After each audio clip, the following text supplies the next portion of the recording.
Tide, known for his bruising runs and devastating blocks, now he's bulldozing through sports talk with that same championship intensity. Joining him is his son, Xavier, a savant of football knowledge and statistical insight.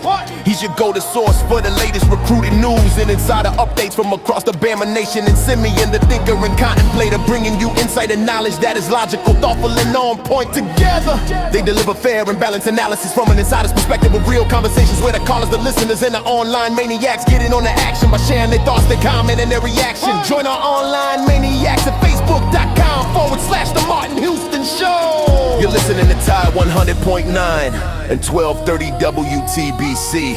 It's time for kickoff, so buckle up and get ready, because this is the sound of Bama sports. The Martin Houston Show with Martin and Xavier is live. Roll Tide, roll!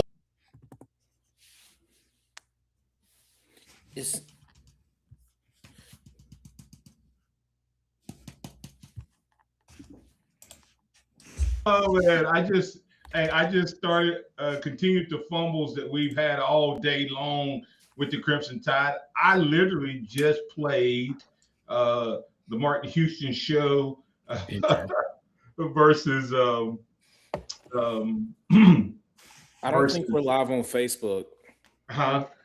We're not. I'm gonna have to get that one going. For some reason, it kicked mine out. So can you try the Houston Huddle one? I did. I just did it. So y'all hang in there with us. We're gonna give everybody a chance to kind of gather their thoughts. Go ahead and put your good, bad, your ugly, your takeaways, etc. Man, crazy in terms of that game. I'm not sure what we just watched, but this is wow, crazy. I don't even know. Bad. I don't even know what to say, guys. I just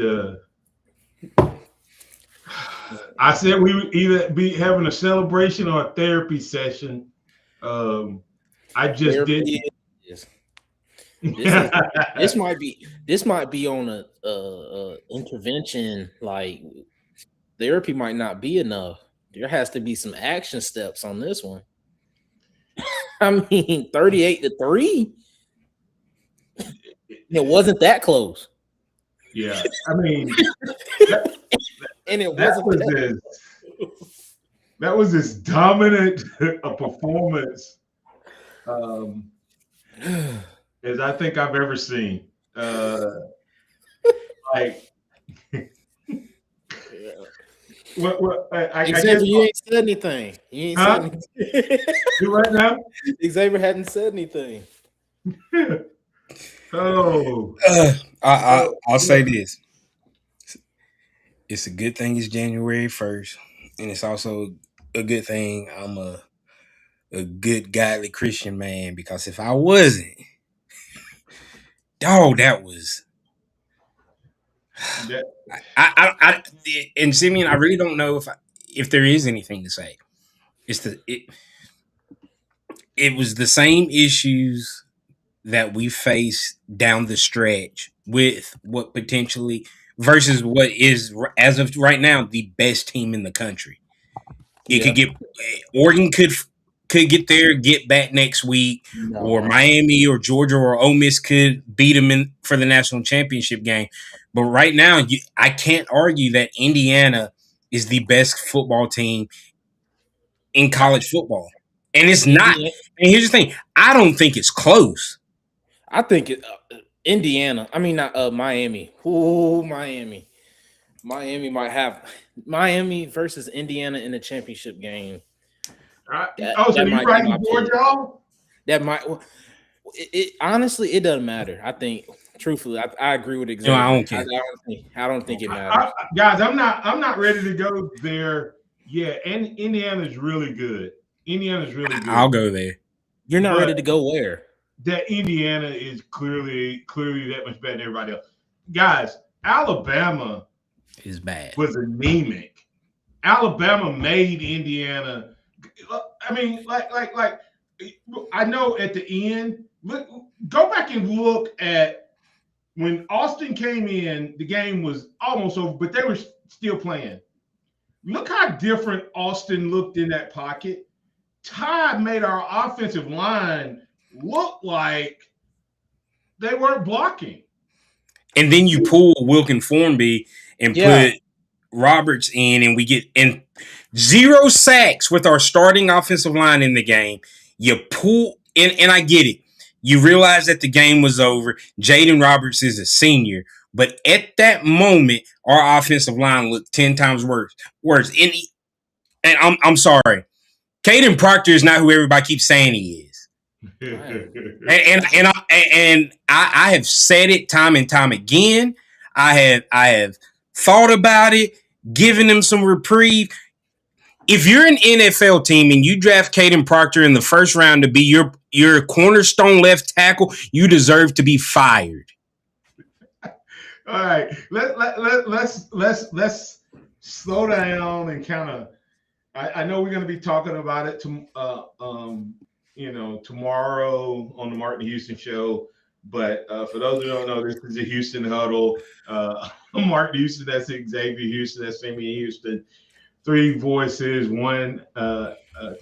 every angle beyond the headlines. And we got some thoughts here. To me, we soundly got beat. Okay, so there's no sugarcoating the fact that the best team won. But you can't tell me that team is 31 points better than Alabama. When it was 3-0, coaching absolutely changed that game. Okay, let's try to find something good that happened. Okay, first thing I would say is we came out and they had no answer for the chaos, right?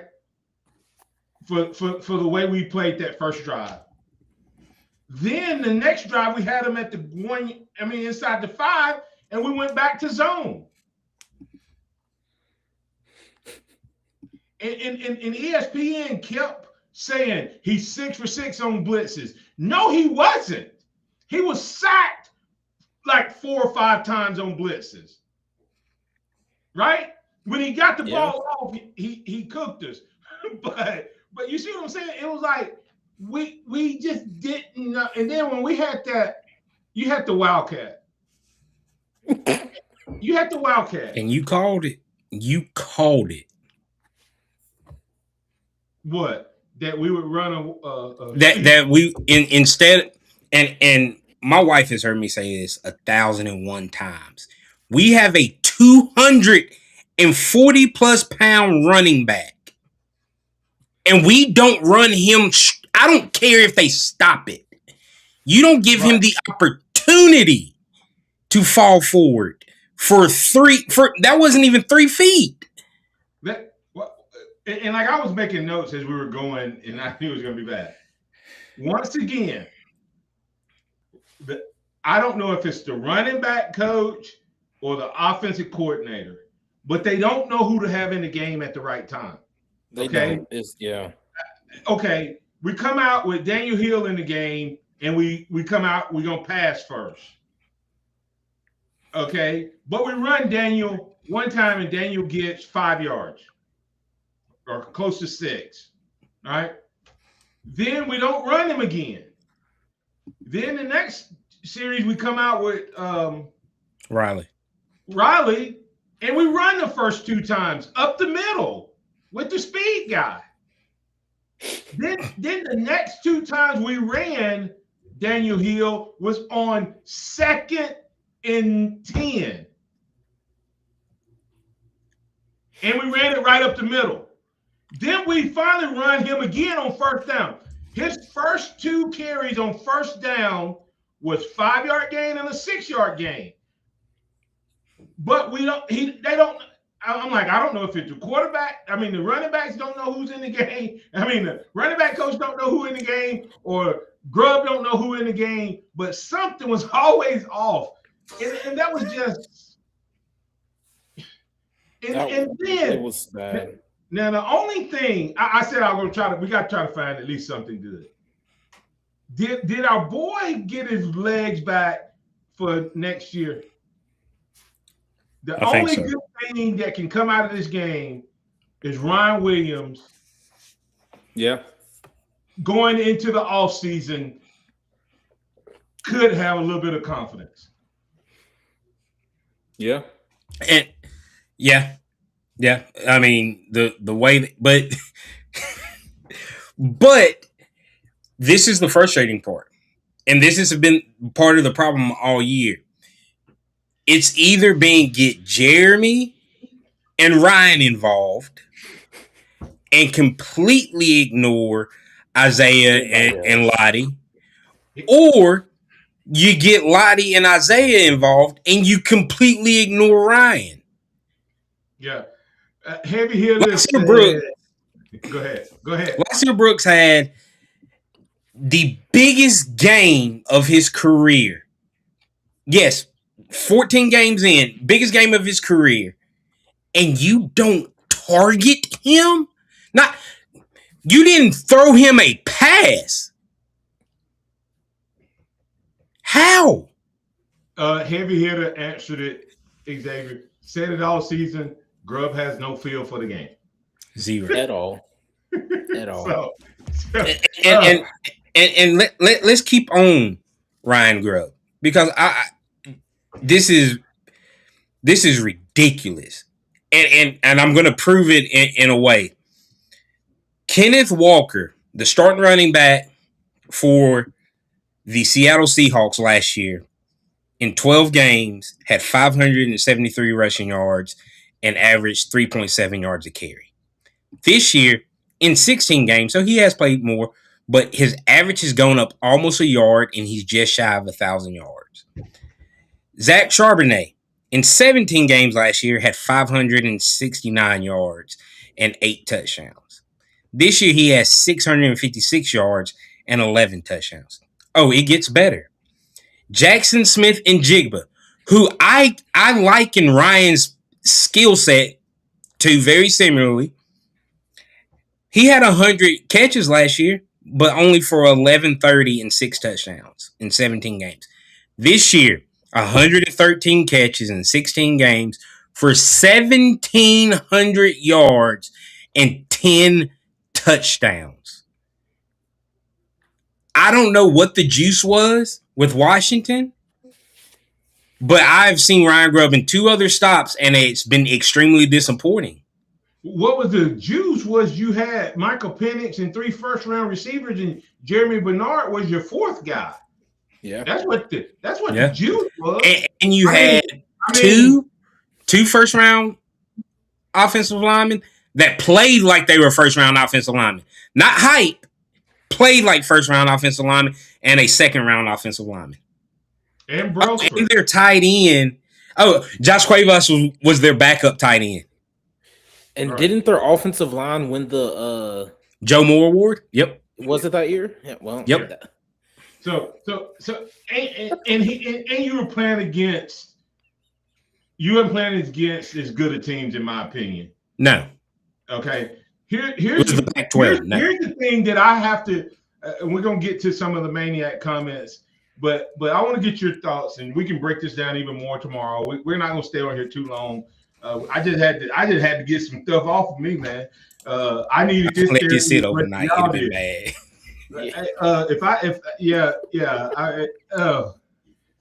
Is Indiana? Is Kurt Cignetti? Did Kurt Cignetti? Is he one of the few guys? And y'all can everybody can argue with me now. He and his quarterback got some tism. Okay.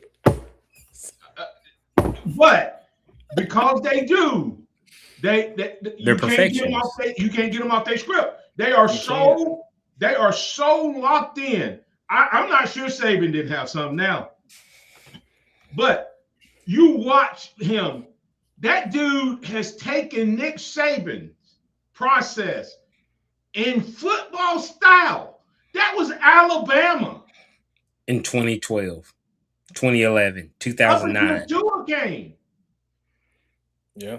And everybody can say what they want, with the exception of Mac Jones and Najee Harris. We have been West Coast Big 12 Pretty football teams. boy. Our football teams have been Big 12 West Coast.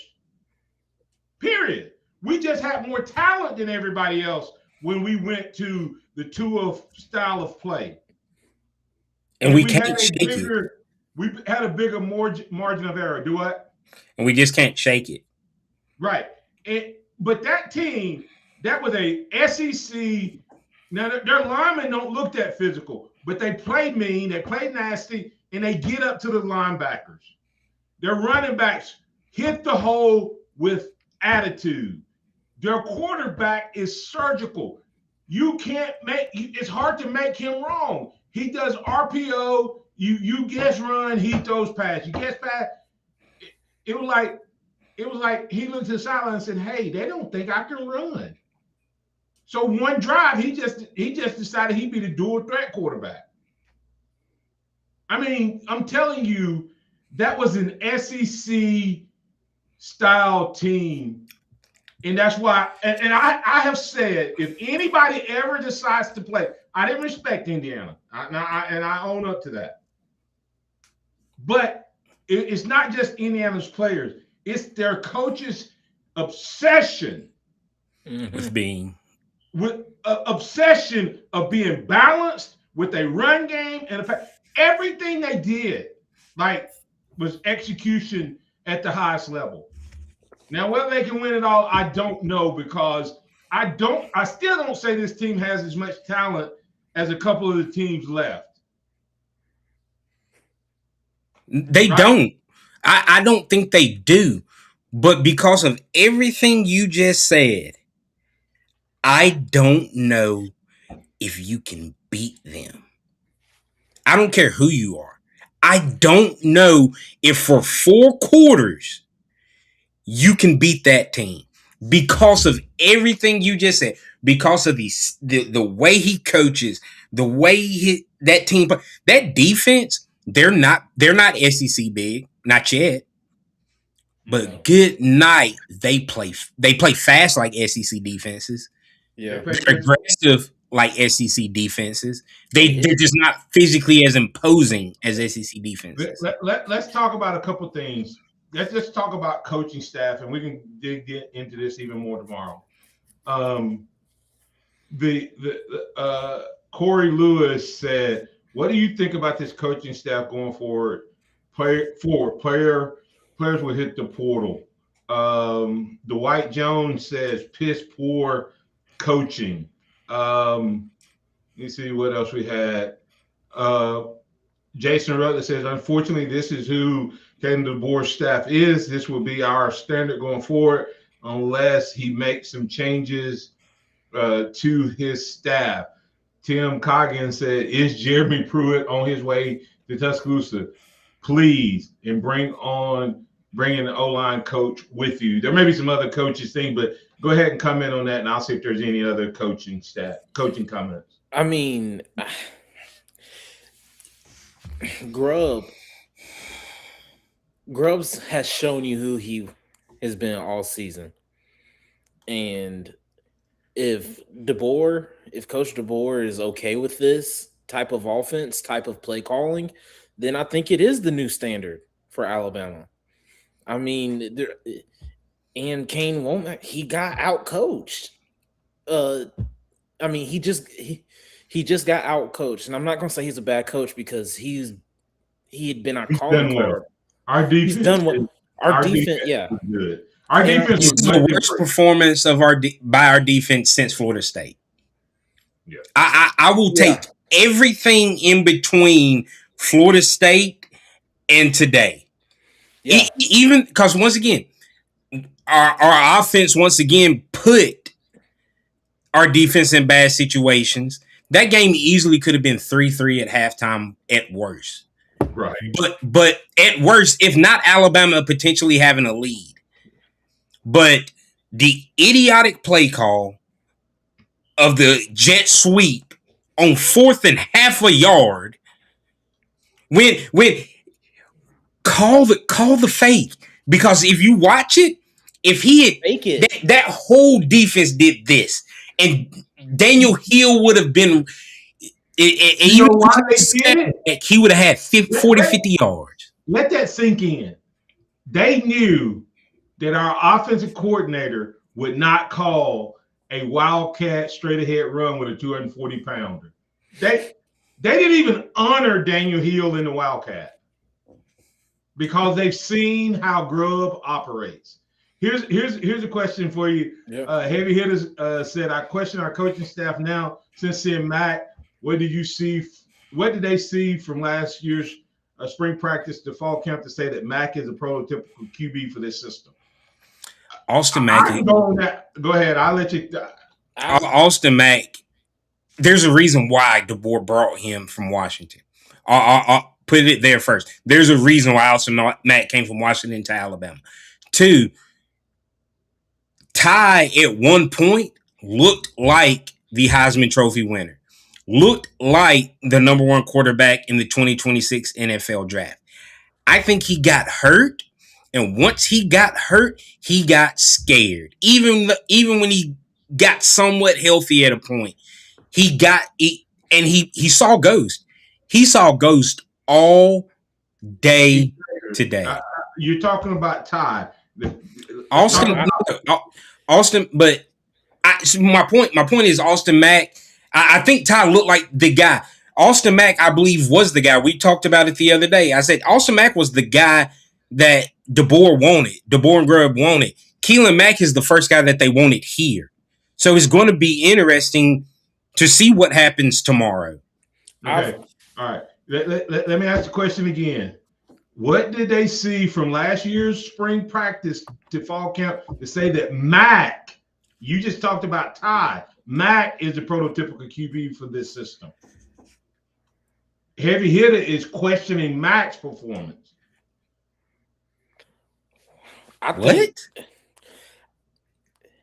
Austin Mack in essentially the same amount of game play got completed same number of attempts, one less completion for 36 more yards. He is decisive. He rips it. And if he is going to use his legs, he's decisive with that. Send me your thoughts, because I have some thoughts on that. Wait, Heavy Hitter said wasn't the prototypical, because he just wasn't the prototypical. Yeah, he is. Okay, yeah, I mean, so he's saying he liked him. Okay, no, he is. Hold on, did Heavy Hitter change what he said? He said he went in and said it wasn't. So they said say Mac wasn't the prototypical. Okay, all right. Because I was about to disagree. Go ahead, because I'm going to give you a couple things I saw with Mac that I'm like, what were y'all watching that y'all – what? I have been a Austin Mack fan. You can say Dad and I and Xavier, we've talked. I've been an Austin Mack fan because you can't coach 6'6", 235. But outside of that, when he has had the opportunity to play, he has been so decisive. He's been so much quicker in his reads than Ty has been all year, even when Ty was, in my opinion, at his best. And this is not a diss on Ty, but I mean, Austin Mack, in my opinion, is a much better, he's calmer. He's more comfortable in this offense than Ty has been. Let me tell you what I saw. I saw a dude that I'm like, why? Like, it looked like we had a different offensive line in. Yep. Like Mac was, and the times he got sacked was a free blitzer. Nobody touched him. And then the second time he got sacked, Michael Carroll was blocking the guy. And a guy flashed behind the guy he was blocking, and he let his guy go. And so Mac saw he was blocked and was looking, and when he took his eyes off of he saw the block. That's why he didn't move, because Carroll had to get blocked. But the thing that Mac did, Xavier, you said he was decisive. He wasn't decisive when he ran. he was still looking down the field as he was running. In other words, he was running toward the line, and it was like, if nobody comes open, I'm gonna run. But he made 3 completions, I think it was at least 2, where he was running like this toward the line of scrimmage. And boom, that the catch to the pass to Jeremy and the one to Cuevas. Then the times when he ran, he did the old Brett Favre, Aaron Rodgers, which you can't see. He was past the line of scrimmage, and he did this right here. He faked it, and it made the DB stay with the running back, and then he ran and that ran was out natural. Guess what I'm saying when I say decisive? Like when Ty runs, I can't tell if he's trying to, if he wants to slide, if he wants to keep going. That's what I mean by decisive. Like once Austin is committed to running, he's running full tilt. Granted, he's 30 pounds bigger and 4 inches taller than Ty is, but even the Eastern Illinois game, when he takes off, it is I'm going downhill, not. I understand. Yeah. Hey, listen. I don't. Keita 23 is a new listener. She said, "I believe it's the offensive coordinator. I would hope Coach KD takes a deep look at him." She also let's see with us. She agreed with us that Ryan got his confidence back. We'll talk about that tomorrow. She had one other comment I wanted to get to. Oh, she. Now this was me. This was me right here. Yeah. Listen. I made a statement, and your mom and your sister said, ain't a lot of life in that. I said, well, since I'm not on the field and I can't put no life in it, I'm gonna just have to say what I got to say. Damian Harris has tweeted. Huh? I don't care what none that Joker got to say. Damian Harris has tweeted. What'd he say? He said, and y'all wanted me to apologize. I hate former players like that. I hate it. No, we don't care if you apologize.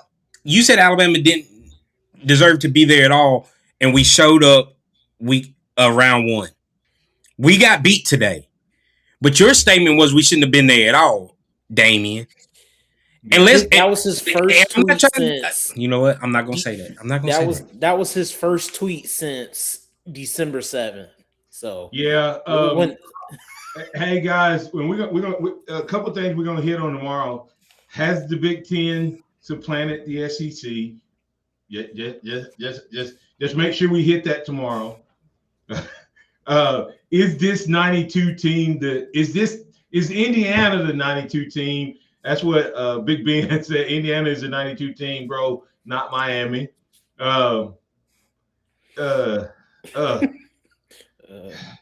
Indiana might have a better quarterback. Sorry, no offense. Yeah, they do.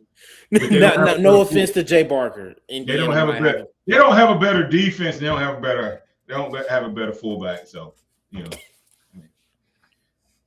Do they have a fullback?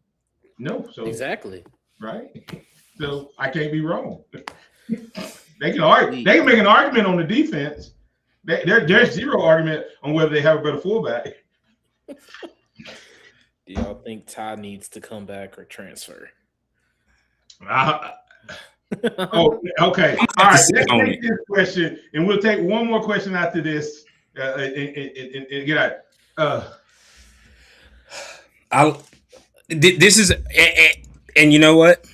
I'm gonna say it like this. This was my thoughts last year. Thank you, Jalen Milroe, for everything that you did. You won an SEC championship game. You took Alabama to the playoffs. But I don't know if you're the answer. Fast forward to this year. Thank you, Ty, for getting us to the playoffs. Thank you for leading Alabama to the first ever road win in the playoffs. NFL or the portal.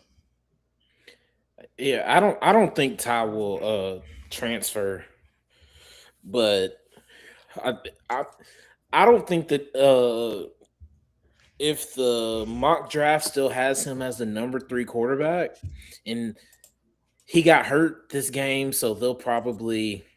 Do y'all think Ty was hurt? Yes. I think he got.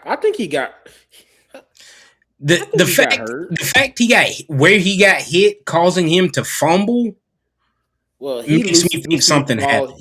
He loosey goosey with the ball anyway. So I know he's loosey goosey, but getting hit here should not make you. Let me ask you a different way. Let me ask you a different way. If we were winning 17-14, would Ty Simpson have been able to play? That's what I'm talking about. I don't know if the coaches. I think the coaching staff and Ty use this as a. Someone said he has broken ribs. He might. They were broke at halftime then. You lost the game on 2 decisions. I mean, you changed the game on 2 decisions where you could have done something. You punt it or you run it straight ahead. On the way you got stopped on the 4th down was so bad. And why did he come out in the second half? Why did he start the second half? Yeah, if you have broken ribs, you're. Well, nothing happened on that first drive. Yeah. So if he was good enough, you said you saw Jeremy wide open, and because you watched Skycast, did he even attempt to throw it to him, or did he look at him?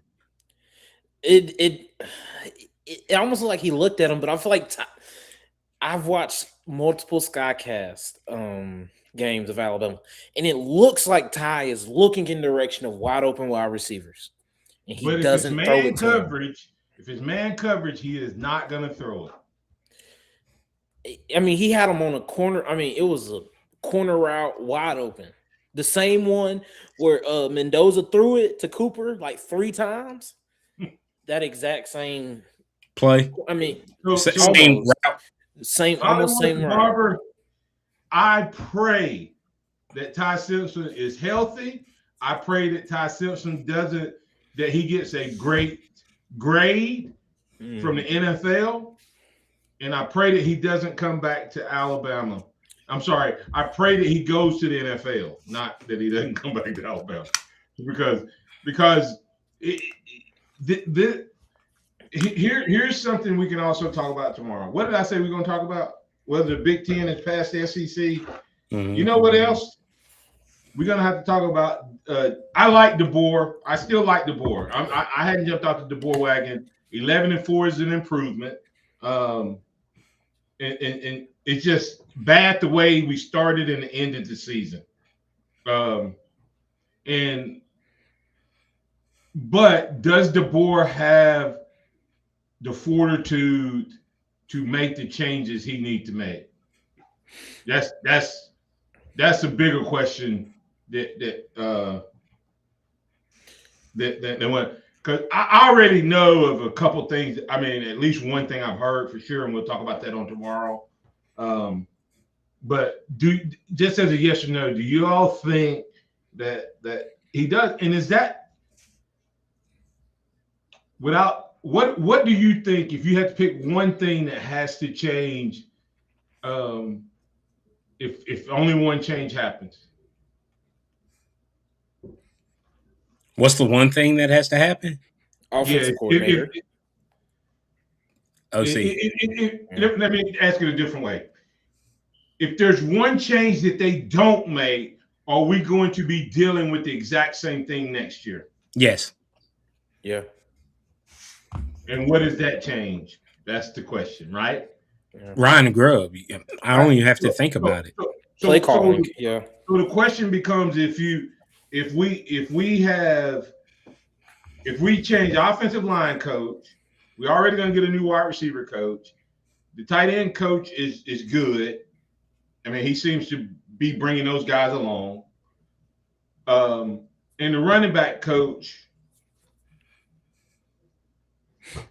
Here's something I was told about the running back coach. Jeremy Pruitt at Tennessee. Don't y'all don't repeat this. Don't say nothing about this out there. No, just kidding. Part of what has been what follows him is that he doesn't fight for his guys on the recruiting board. In other words, he I don't know that he goes out and gets guys. I think that's what I've heard. You know what I mean? Like Crowell is coming here because Crowell coming to Alabama, not because he. I mean, and not trying to be funny, I think you can say that about every running back since he's been here. You got a kid from Tuscaloosa who wanted to wear the Alabama Crimson Tide jersey probably since he was 6 years old. Crowell's the same way.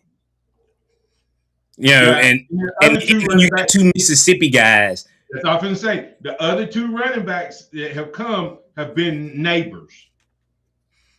He hadn't pulled like Bo Jackson was liked Alabama, but he committed to who? Auburn. No, I'm talking about the one at Ohio State. Oh, really? Yeah. So it's rough, man. It's rough. We hate for the season to end that. You just hate because it eliminates the 4 games in like the stretch of the peak of Alabama football. It just ruins all. I haven't seen Alabama get beat like this since the national championship game against Clemson. Since the national championship games versus Clemson. It felt like this, I guess. But hey, y'all ready for me to tell y'all why the Tide is back? Even though in Saban's second year, this is how embarrassed we got by Oklahoma. Bama back. No, Utah. Utah. That was Utah. I mean Utah. Yep, Bama back. Yeah. And Utah wasn't Utah at that point. Utah was still. Utah was still Group of 5. Utah was wanting to be something. They were Boise. They were not big. They were still Group of 5 at the time. Right. And this was.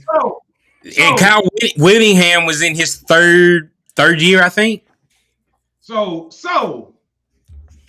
maybe the good news is look at it. See all these things, all these similarities we've been talking about. It's gonna be a long 8 months. It's gonna be a long. It's gonna. Hey, let me see if there's any more comments we need to get to from here, guys. Hey, guys, what y'all think about Jeremy Pruitt? As I'm skimming through here, Jeremy Pruitt would be awesome in Tuscaloosa.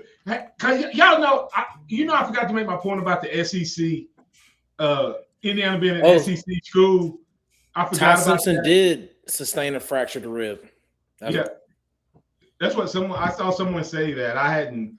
Well, I mean, it's been confirmed. Okay, but Jeremy Pruitt, I think the NCAA is determined not to let him ever coach again. So, let me see. My point I was trying to make about Indiana being an SEC school is they're the only team we've played this year, to me, that was 100% committed to the run game. Yeah. I'm sorry, Missouri was, but offense was clicking at that time. So, but they finished with 194 yards passing and 215 yards rushing.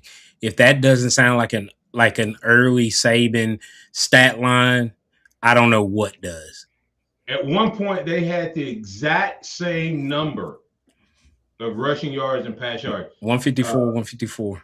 Yeah. So, And that's when the game mattered. Like they ended up with more rushing yards than passing yards because those last 2 touchdown runs. I'm glad Alabama, that second drive kind of took a little longer, because if it didn't, he was going to try to score again, I think. You talking I about think Cincinnati? I think he was going to try to score again if they got the ball back with like 6 minutes. They were going to. I'm going to go ahead and let y'all in on a secret. Uh-oh. Kirk Cincinnati hates Alabama, if you didn't know that, because he felt like he got overlooked because he was the wide receiver coach and the recruiting coordinator. And he felt like Saban didn't give him a chance to be the OC. He hates Alabama. Yeah, and so he was going, it didn't matter if this was Saban or the boy, he was going to do what he wanted to do today. Well, let me tell you, and this is not being I'm glad I wish him much. I could not stand to watch him coach every week, because it wasn't just because they were beating Alabama. I hated to watch him when and it's me. It's not him. I'm saying it's me, but I have a problem with him. So, all right. Somebody said here, Miami legit, guys. So right now, early prediction. Who y'all got? Georgia winning. Xavier got Ole Miss winning. I don't even care. I'm playing. I'm gonna watch it, but I don't care. Who y'all got playing? And who's your 4 teams right now? I mean, it's the last game, ain't it? Yeah. Who you got playing in the Final Four, and then who you got winning and going to the championship? So I think it's gonna be Indiana, Miami. I'm taking Indiana, Georgia. Yeah. I trust Georgia is going to be on something to try to embarrass Carson Beck. So that's the reason I give them the edge. And guess what was their motivation last night? Jeremiah Smith said some stuff, being a Miami kid, about them, and they took that as motivation. That's different. You can't have a guy that punk your team and act like the best program in the nation was the problem, and it wasn't you as the quarterback. And that's what Carson Beck did. Carson Beck pretty much said Georgia was bad, I was great. I'm going to Miami where they're great. Well, he's gonna get a chance. This is personal. This is personal. This is personal, and I think that there's a lot of guys that was in that locker room. Exactly. It's one thing for Jeremiah Smith, who's from Miami, to say something. Well, he already walked out on Miami and went to Ohio State. Right? I mean, Beck was these guys' teammates, and then made it sound like everything that went wrong was his team's fault, not his. He didn't take any ownership for how Georgia played. When Alabama beat them in the SEC championship game, he dogged the team. Remember, we have inside knowledge. Yeah.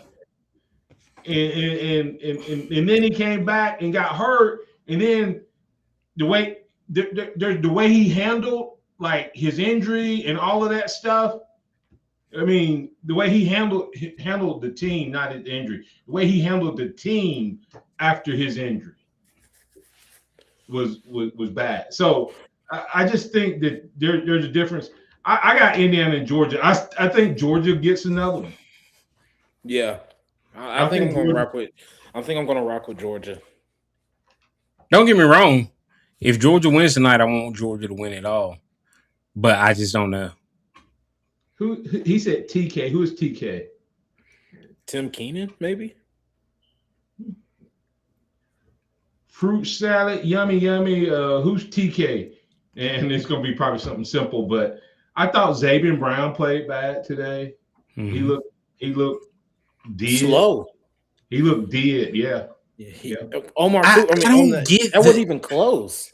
That wasn't. I don't like, get why that one was just play action, beat you across the field. His And he's other red smoking. light, and it wasn't close. But the other ones, why do we have him playing 10 yards off? Because he was. I don't know. The play, hyped up the defensive play calling, the defensive play calling was bad to me because it's 3rd and 8, and you have a 0 coverage, which means no safeties over the top. You talking about the touchdown to Becker? Yeah, it's 3rd and 8.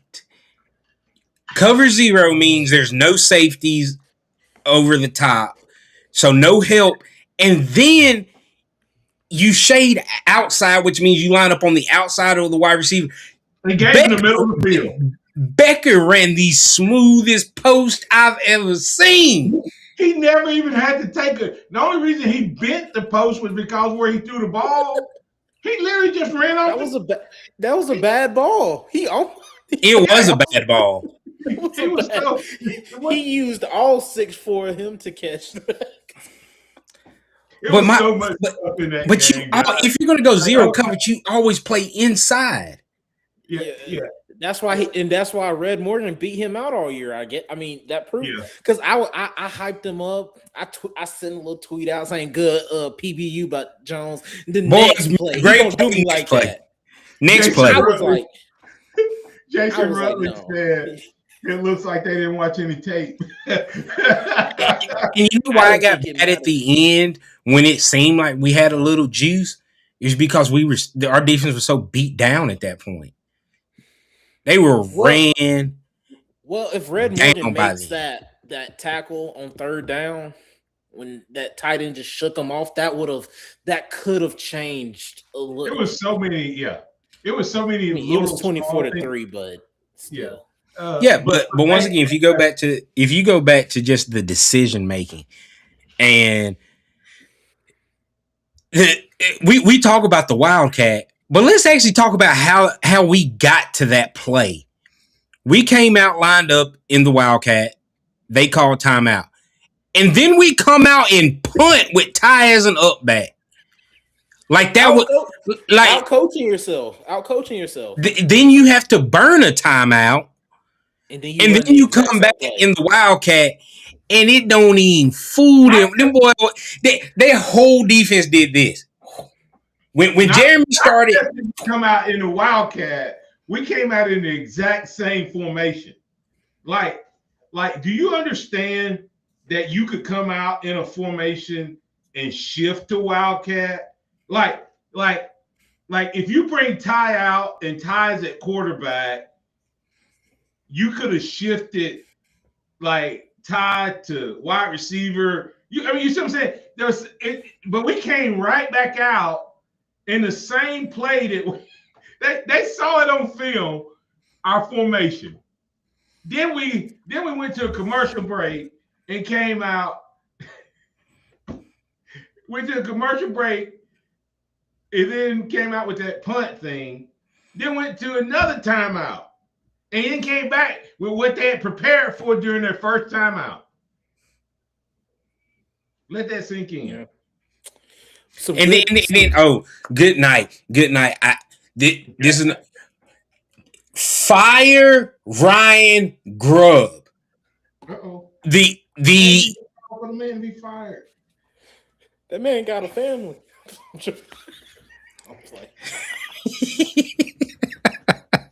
I'm playing.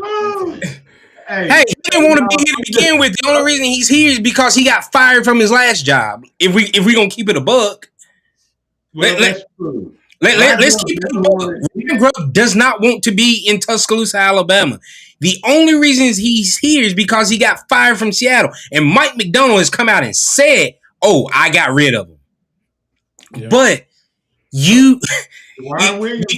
You need any type. You got to get some juice going at any point in the game. You wait till you are down 31-3 to do the double reverse screen. You couldn't have pulled that out at no point earlier.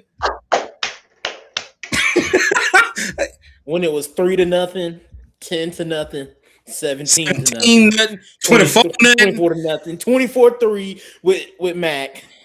You wait till you're down by 4 touchdowns. Now, I just saw a report that part of Coach DeBoer's presser, he used verbiage as starting over from scratch and to surround yourself with the right people. Isn't it? So I don't know if that's him hinting. Well, somebody. Do not be surprised by the time we come on tomorrow. Do not be surprised if Coach Cap is already in the news.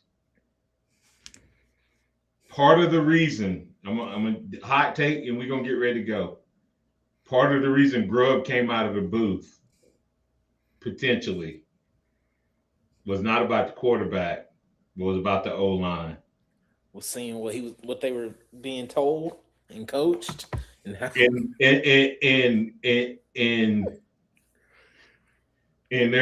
there's some. Let me see. I feel like there's a lot of. I can't violate my source, but just know this: I'm not sure that Cap ain't sabotaged a couple times. And you asked the question, why did we see some of the substitutions when we saw them? Because you think about some of the times when throughout the season, a substitution, it's like, what? This is the best we've been playing, and now you subbing? Oh, Jason Rutledge just hit a home run. That's the hot take of the. That's the hot take of the. Hey, you know it's day one. It's day one. I'm on it. Hey, Jason. For another step. Hey man, we coming to agreement for that. That may be the comment of the year. Can we fast for another staff? Oh my goodness. Oh, Jason, that's a home run, man. How many days, Jason? How many days you gonna put us on? Shoot, give me some. I might do it till football season. Yeah. Simeon, our church does a 21-day fast. We start. I won't eat till next season. 8334 boy for you said I won't eat till next season for a new staff. Oh, 40 days. Oh, he done went straight biblical on us like Jesus level fast. Hey, 40 days, 40 nights. Oh, Tim Coggins. Oh, we and you know what? And this might be crazy. One, I think Ryan Grubb is an interesting character. I'll say it that way. And I don't know how, like, just his interactions that I've seen, even with the talks is bad. With the media and stuff, like, rubs me the wrong way. Yep. So I wonder how much tension has been in those coaches' meetings and that office, in those offices, and how that has rubbed off on the players. Well, I think,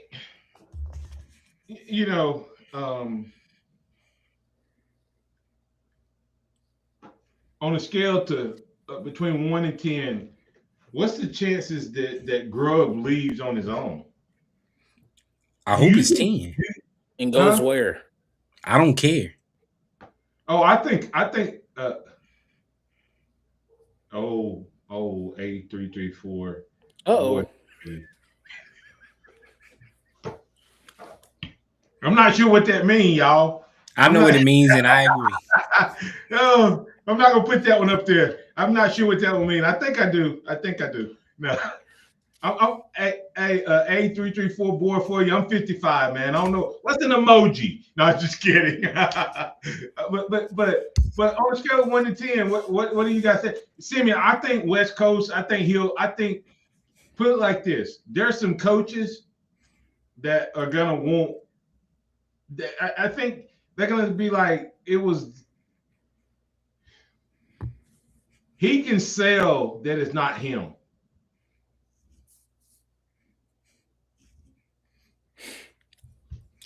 But this next one might be his last one. A334 boy for you. I knew what you meant. I was just trying to play it off. But y'all ain't gonna tell. We'll talk about it. Okay. I said 10. I said I hope it's 10. Oh, I don't know. I don't like to call for people's jobs.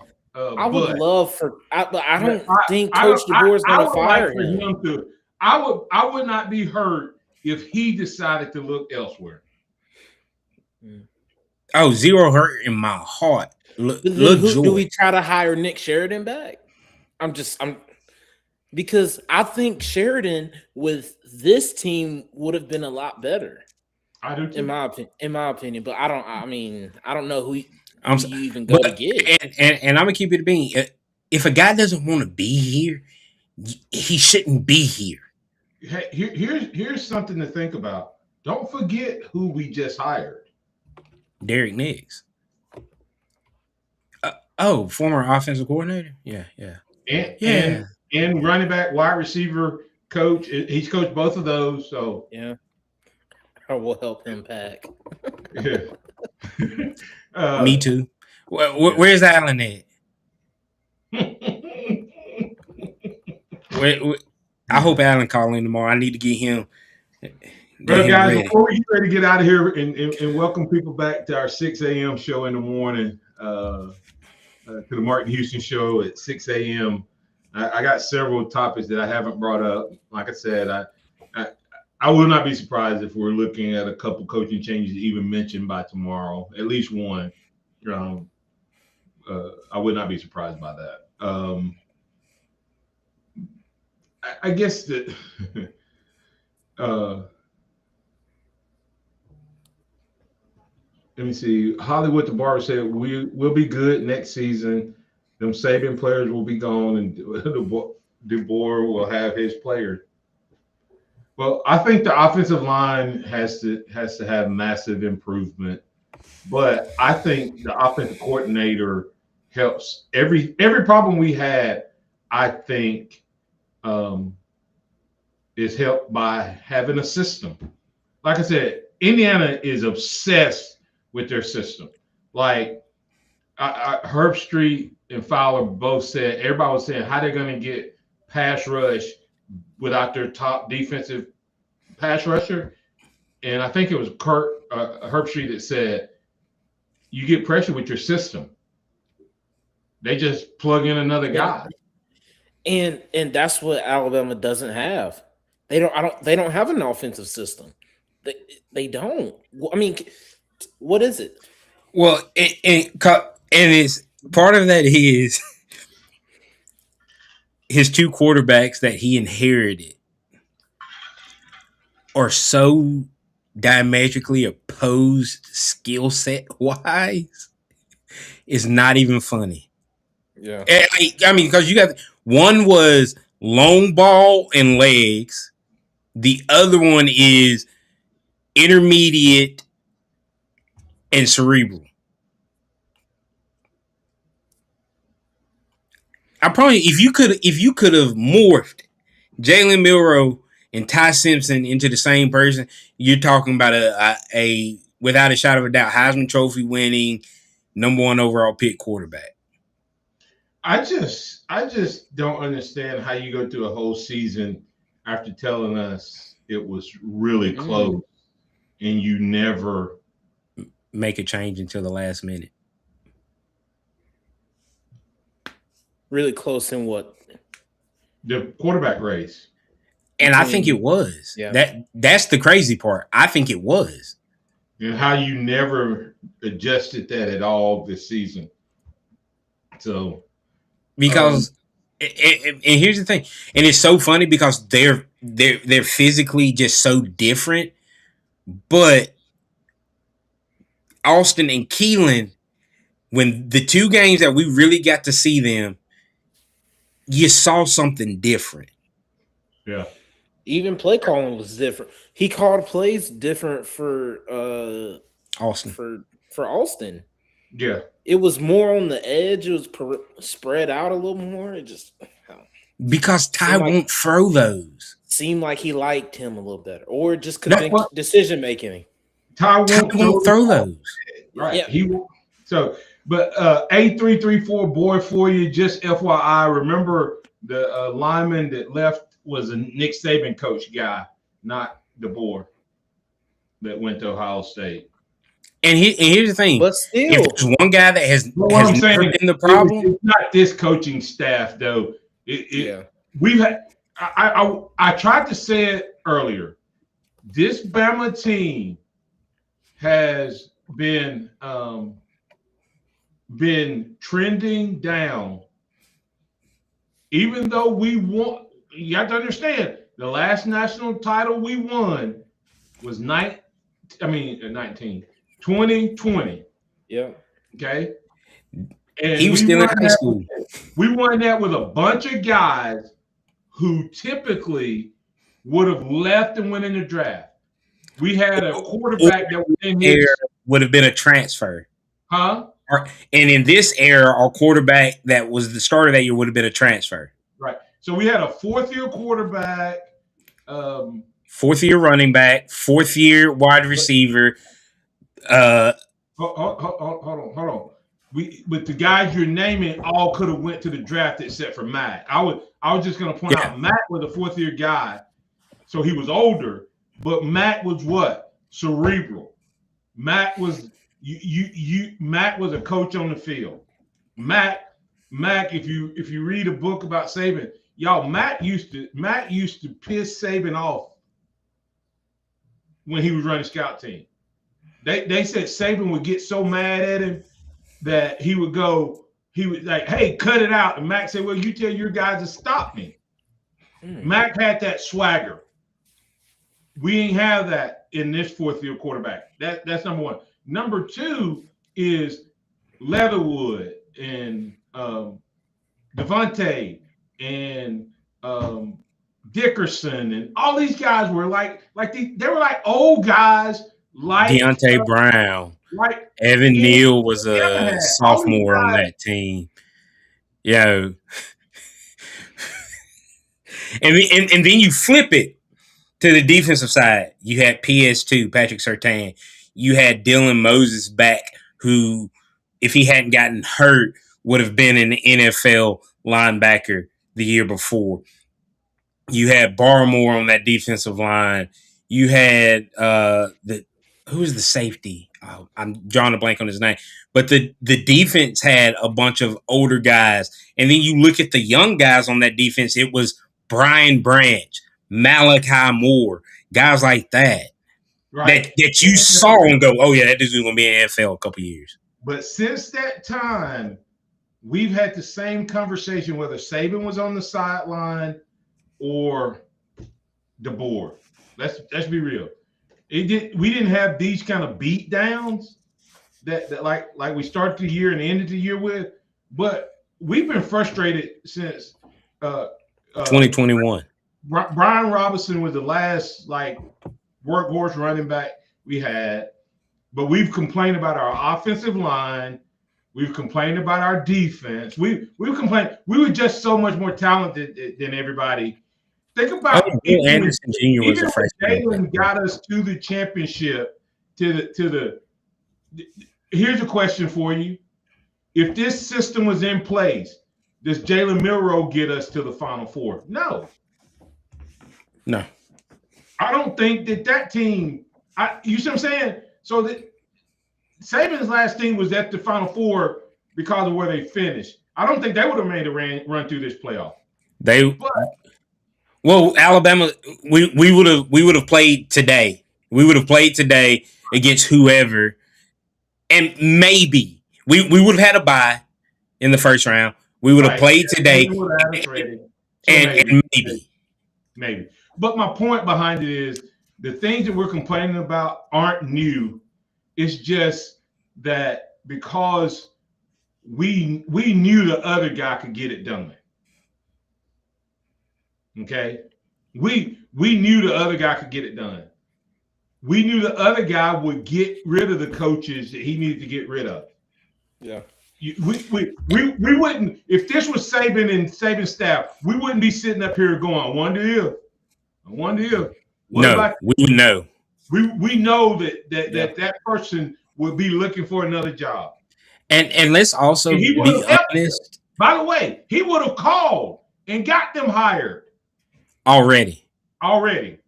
And let's be clear as well. This isn't a full indictment on Jalen or Ty. This is the talent that's around them as well. Yeah, running back. Because if you want to talk talent, both of those guys are more talented than Jake Coker and Greg McElroy, who have national championships. The only thing, Ty is more talented, but I just Ty Withers. If Ty doesn't have success, like Ty got some success against Oklahoma, and then we tied it up, and then he was cooking. But if he doesn't have success, he spirals down, and gets worse. So let's just hope that the NFL feel like they can coach him out of that and give him a good grade. I know that's bad, but I really don't. I really hope we don't have 5 quarterbacks when the portal closes. Oh, yeah. I mean, you see what I'm saying? I hope we have number 10, number 12, and whatever numbers them freshmen wearing. Yeah. As we prepare. Hey, by the way, guys, one more thing, and I'll let you guys close out, and then we'll get out of here. Just, hey, if y'all wondering what's going on here, this is not the typical Houston Huddle. This is therapy. We just talking. There's no game plan. We were all talking to each other. We had to talk each other. Y'all understand how hard it was for me to press that go live button? I ain't gonna lie, when it was 17-0, I asked if we were still gonna do it. I was so messed up. I even put the wrong intro in, so I was tore up, man. I did from the floor. But okay, so to closing this thing out, we know we're going to take some hits in the portal. So I'm not worried about like right now necessarily who we're going to lose in the portal because that is the name of the game. Where do we need to go? We've got some good young talent coming in. We've got some good young talent on the roster. Where do y'all think we need to go in the portal? Let's say that for tomorrow. I have that down as a topic for tomorrow. Okay. Portal, where do we go? Yeah. I think that's a conversation we need to talk about a little bit more.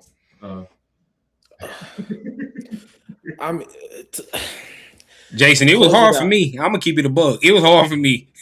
hey, I just want y'all to know I got a 6-year-old little boy who this year has fallen in love with football, and that's my man, Deuce. We sit and watch. We've watched every game together. I had to step away from watching this one, and he walked in my office in here, and he goes, "Daddy, are you still an Alabama fan?" And I looked at him. I said, "Yeah, buddy, I am." He goes, "I don't know if I am. I might hit the transfer portal. New team." My 6-year-old done hit the transfer portal on us, y'all. He might resign. Jason really says some of our listening audience, some of our maniacs got a little Peter in them. Yeah, we all do. No, man. That was 8-3-4 boy. That national championship game against it was worse. Was worse than this because we were supposed to be so much better. Yeah, that Alabama team would beat this Alabama team by 50. 100. That way. Yeah. So you feel this way because it's Indiana. Yeah. If we took, like you said the other day, Could be Auburn. Yeah. Hey, you know what, Jason? I'm with you when you're right. Jason been bringing it tonight. Yeah, Jason that's has called what's- for a fast. Jason has called for a fast, and now Jason has said, "Dang, hey, it could be worse." Look at They got 30 guys in the portal. yeah. and But counting. who knows tomorrow? Tomorrow. Well, this is what's sad is we keep saying we're gonna get out of here, but anyway, for me, I think the way we lost hurts us in the portal. In other words, I think there's guys who are going to leave now that had we won or at least been a fight, may would have stayed. Because let me tell you what happens. Somebody that didn't get to play today, That felt like they could have made a difference. somebody gonna say, "Man, you need to be." They didn't over even put you in when they didn't even When they- play you when when they you were didn't. Yeah. It's not about how we lost this game. Yes, we lost this game by more points, When you but put it the like Alabama team in 2018 was supposed to be able to beat this Alabama team by 35, and they got beat by 28 to a true freshman quarterback. That's the other part you got to remember. That was a true freshman quarterback and a true freshman wide receiver that whooped us. For those of you who may have just stepped in there and just heard that, he's referencing, Xavier was referencing that loss to Clemson. in the national championship game. I think that one hurt just because, and we were undefeated. We were hoping that the Indiana hype wasn't true, but it ended up being true. In that game against Clemson, we were like, that was two teams that was like completely even. And Alabama was, we had the Heisman runner up, and you had Nick Saban, and you had never seen Nick Saban lose like that. We had the Heisman runner up. You had all four of the rideouts. Irv Smith, a three-headed monster at running back, and dogs on that defense. Hey guys, I know what we got. We have to talk. Did y'all hear Saban before the game? Before the game, talk about the coaching portal, and Herb Street called out all of the commissioners and said that they need to invite Saban in because he knows what's going on and they don't. Talking about moving the port, having the portal when it is. Yeah, he talked, but before that, I just turned the television on. He said, "Y'all talk about chaos." He said, "Y'all need to understand, Oregon. If Oregon wins this game, Oregon is going to have an offensive coordinator and a defensive coordinator who is trying to get their team ready. They're trying to get guys out of the portal, trying to keep their guys from going to the portal, and figuring out which guys they're going to ask on the team that they're coaching to try to win a national championship to follow them in the portal." Yeah, he went through this whole diatribe of all of this stuff, and it was like, what he was talking about, and it's true. But I don't know if I said it. I know I was thinking about. You realize like that's what's so bad about having early signing day now, right? Because let's be real, early signing day is National Signing Day. They need to drop the early. I'm not trying to be funny. The kids that sign in February normally aren't your high-profile kids. They're the kids that a spot opens up late for them at this point. Early signing day is National Signing Day, and you see for some kid that just doesn't want to commit early and want right, to finish school, like the kid that went to Ohio State a couple years ago from California. I forget his name, but He just didn't commit till Right. So let's be real about that. And the reason why you see coaches get fired when they get fired and hired when they get hired is because of the National Signing Day. He literally said the reason coaches are getting fired is so that they have a chance to be ready Get a new for guy early signing period. And then he talked about having to get all these guys in. And he said exactly what I said. He just did a better job of explaining about moving it to after school. I mean, the portal should be in spring. We're gonna keep going. I'm gonna have to end it. I mean, we're gonna talk about the portal tomorrow. Because that's you're exactly right, Xavier. That's what he was saying. So we'll break that down as well. Closing thoughts, Sammy. On the game. Yeah, of course.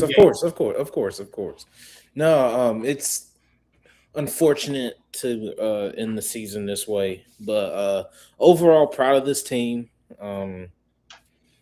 They surpassed their over-under projected total wins. It was 9.5, so got to 11. Overall, this season was a success, even though the start and the end didn't feel like it. But proud of this team for sure. Proud of this team. This team won 11 games. And a lot of people, even before the season started, didn't believe this team was going to win 11 games. This team in 15 was 11-4, but the three losses, the Oklahoma game lost by 3. Whoop-de-doo at the end of the day. But it was the other 3 losses that make this season feel like a disappointment.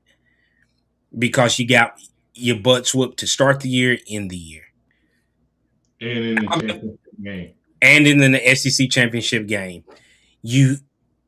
Alabama has there's some good, there's some bad. Alabama, Coach DeBoer has to step up and make the right changes for this team.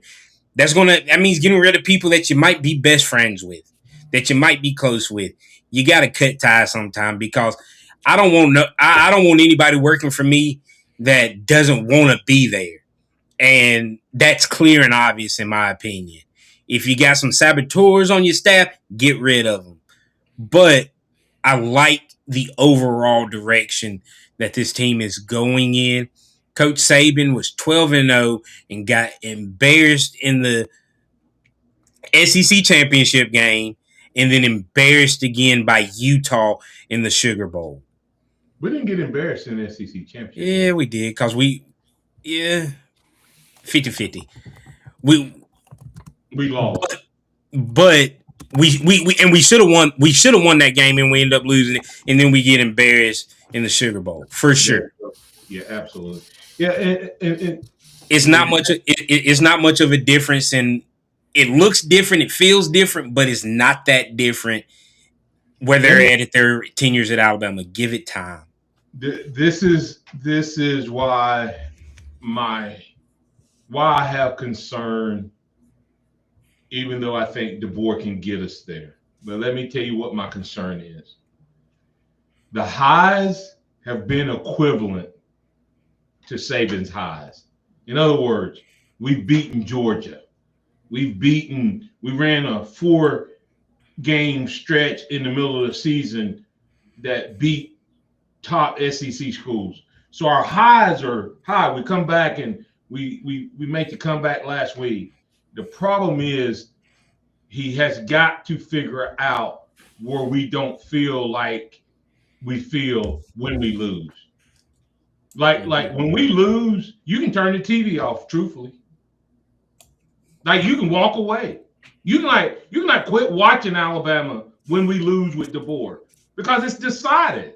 Like we lost at halftime. Like even though in the Florida State game this year, you didn't feel like we were going to come back. You didn't feel like we were going to come back against Georgia, and you didn't feel like we were going to come back against Indiana. It's like, and if you go back to last year, Tennessee, I think, was the only time Tennessee and Michigan Well, the only time you didn't, but we lost to a Michigan team where all our guys showed up to play and all their guys was in the portal.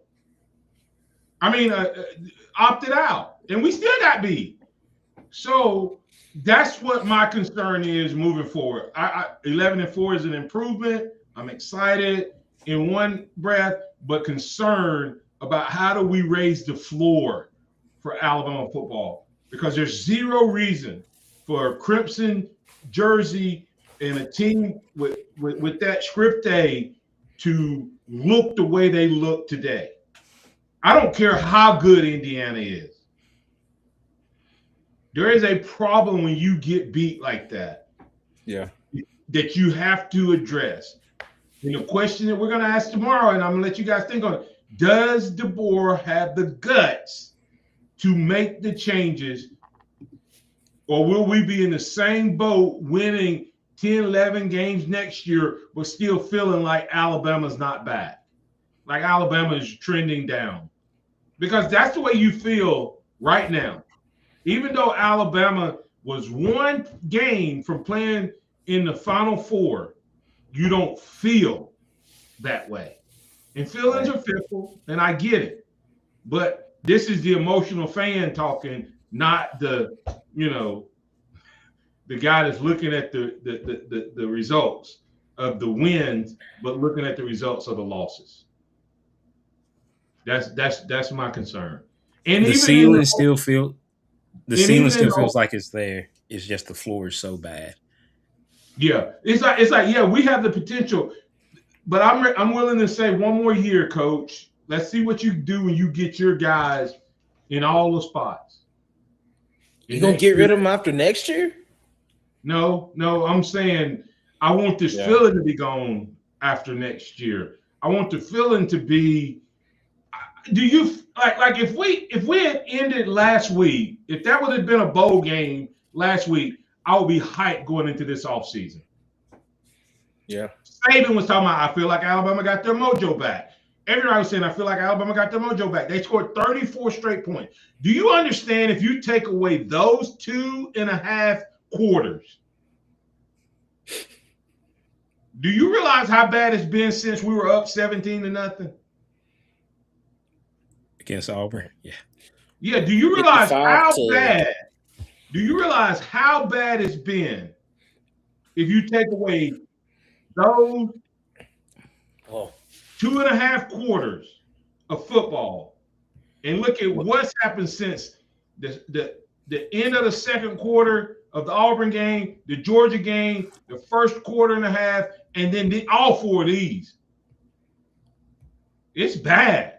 So you don't feel especially you can't feel good, especially when you talk about going back to last year. When you look at his losses, we put up 35 against Vandy. Defense just didn't show up. Then it was 10 against Tennessee, 3 against Oklahoma, 17, I think, against 14 or 17 against Michigan, 17 against Florida State, 20 against Oklahoma, or 21 against Oklahoma, 7-3.